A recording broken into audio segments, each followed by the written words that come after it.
All right. Someone in the back. Hi, my name is Sarah Davy Walters. I'm with the GO Fund, short for Global Opportunity Fund. And my question for the panel is, I'm sure all of us have many male donors giving to our fund for issues around women and girls.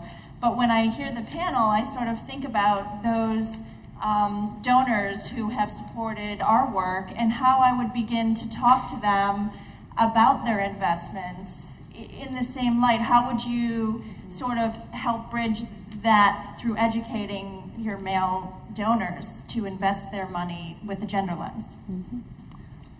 Well, I don't think it differs between male donors or female donors. I think it's people, your donors, that care about women and girls, how to have that conversation with them. And you know, I'm kind of embarrassed again. I mean, this is something we've talked about at WFN. Now we just need to do it. So what does that look like in terms of to invest with the gender lens? And I think, you know, Chris mentioned it takes 3 years to create change. Well, we should have a goal of a year and coming back and listing something we did and hold each other accountable at every level, a personal level and a fund level, to what we are doing with respect to this conversation. But I hope and would happy to volunteer some leadership to have a conversation. So what does it mean? Voting your because it's talking points to a conversation that we could be having at all levels. So I hope that's the question. What can we do? We need to help frame what it means. If you've got to download Joe's paper, it's incredible, it's brilliant. I know I'm going to be writing a column about it for our female investment advisor online source that hopefully will circulate around.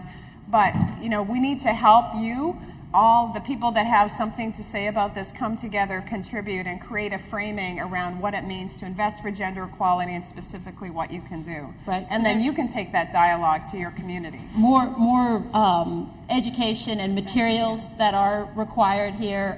Some of them have been, they're like Joe's piece, and others exist, and we need a space where they're clearly available, but then we also need to hear what else is useful and be going back and forth. Susanna, do you want to? So I was vice chair of the board of Liberty Hill Foundation for a number of years in Los Angeles, and when I joined the board in 2001, I said we're one of the most progressive foundations in the country. We should be looking at impact investing, proxy voting, really looking at our whole portfolio, and I thought it was quite obvious.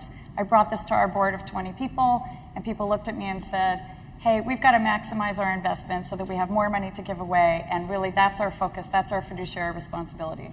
So I wasn't going to take no for an answer, and I said, what is it going to take for me to really start to make change? I started bringing in a speaker series for our donors, for our board, for our investment committee, and I went out and I looked for people who could come in and speak and paint that picture in context of the work that Liberty Hill was doing on the social justice frame. So Jackie and I have been talking about the need for a speakers bureau, these materials that you're talking about, that opportunity where you can host events, where you can really be educating people and bringing people in and prepping them so that they will really tell a story that's directly relevant to your donor community. Oh, okay. So go ahead, Joe. I also think that, you know, the local women's funds, it's an opportunity to build a network with local for-profit investment advisors who invest in funds that focus on gender issues, women financial advisors, and so forth. I mean, you know, we're headquartered in New Hampshire. My friends from the Women's Fund of New Hampshire are here. I'll give them a shout out. But you know, what I just think of home, boy, it'd be nice if the Women's Fund of New Hampshire, just not to put the pressure on you, but as an example, generically, you know, could say to that person coming in, oh, you're donating. Well, you know, what about your for-profit? Do you know the following advisors in this area are really focused on investing in empowering women through mutual funds and private equity and so forth. I mean, I think we could set up those networks. Someone comes into the Women's Fund in New York. Oh, you know about Circle Financial or whatever it is. There are all kinds of advisors out there that are doing this. We have to start connecting the dots between philanthropy and mutual fund and for-profit investing in a very concrete way, I think. So there's a lot of energy. Somebody give me a time check, or do we need to? What? Okay. So I want to give the panel a chance to make a last comment and respect all of your time.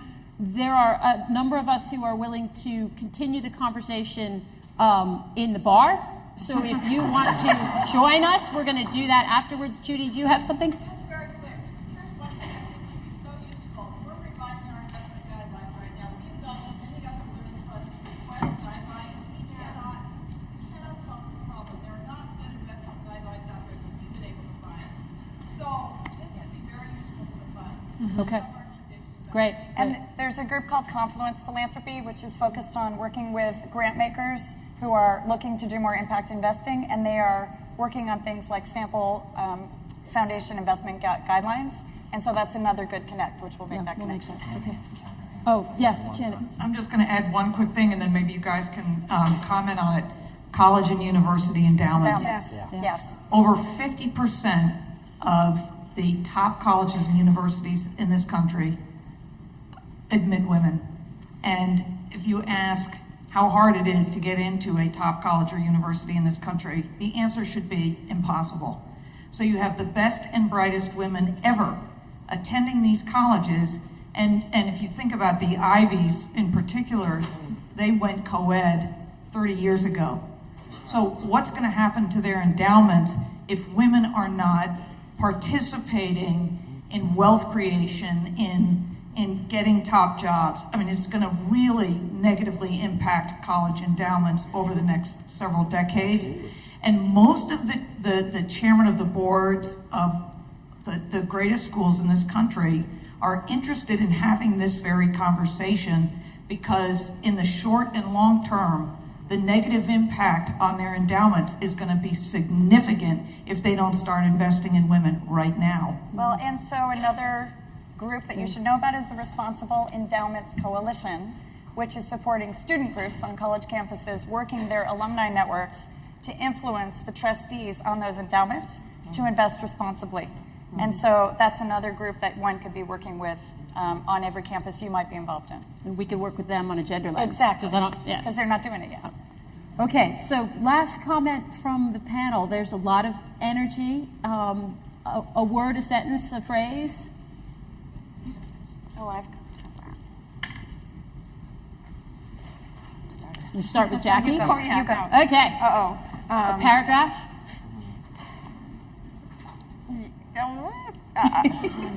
Okay. Too many dollars for women are trapped in philanthropy. We have to unleash the other side. Or not enough money is trapped. We need more money. More money. Okay, not like less money. We just need this side. Great. Oh, you'd be last. All right. I'll just go that, I want people in the room to understand that there is a ton of money in Washington. I mean, just think about this for a second.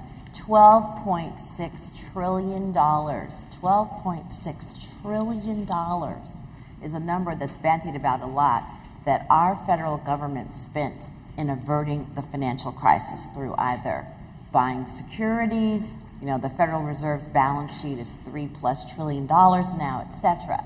And when you look at all the pockets of money directly involved in investing for people's futures or just investing the dollars of the U.S. government, it's staggering. And there are none of these issues being discussed there. So I would just say my last word is don't forget about the federal government as a source, because you control the federal government through your participation in politics, through women elected officials that are going to require that women-owned firms, women-owned funds have an opportunity, because it already has been proven that they perform better, to invest these assets. Thank you. Stephanie? Yes. So my thought is that in all of this, it is about leadership, because we need more role models. And so, again, I think leadership through business, leadership in philanthropy, leadership in investing, leadership in the people that we are meeting and interacting with at all levels. And so I think that whenever women are cut out and receive capital punishment, which is a great new term that I learned today, then we're really continuing to disenfranchise women. And I think the biggest obstacle that we feel is getting the word out. And what maybe you guys don't realize is how difficult it is to find you. and how difficult it is to get in front of you. And for funds, actually, it's really, and I mean for profit funds, it's extremely difficult because the SEC does not allow us to advertise in any way. So if you are trying to raise a fund, you can't actually make any statements about it, even on your website or the very barest minimum. So it's really, really hard to get the word out. So I think that it's worth thinking through how accessible are we to some of these efforts and initiatives, and is there a way for us to make ourselves less accessible, more accessible? Sorry. So Joe, Suzanne, one sentence in closing. One long sentence. The number one impediment to sustainable development globally is gender inequality.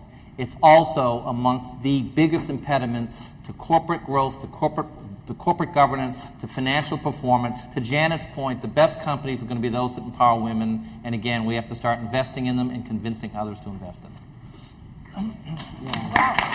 Great sentence. Okay, so I'm going to not say much. I'm going to do a show and tell. The bag I'm carrying, fabulous woman entrepreneur, Elvis and Cressy Westling, someone you'd want to invest in. All of her products are made from waste. This is recycled fire hose. The little bag I'm carrying, Lulan Artisan, a company that hires worker-owned cooperatives in emerging markets, which to keep people out of slavery and trafficking. Unbelievable entrepreneur named Eve Blossom. And finally, we have a company presenting at our upcoming venture fair, which is called Pact Apparel, and it's an underwear company whose motto is "Change starts with your underwear." And so there's a I happen to live in London, and I just met recently with a woman-owned company called Eco Boudoir. And in other events, I have actually worn this and taken off my clothes, but here I'll be more polite. And just to say, organic, sustainable, gorgeous, fabulously functional clothing from dynamic women entrepreneurs who are thinking about how do we change the world. You can start anywhere you want to start. Just make it happen.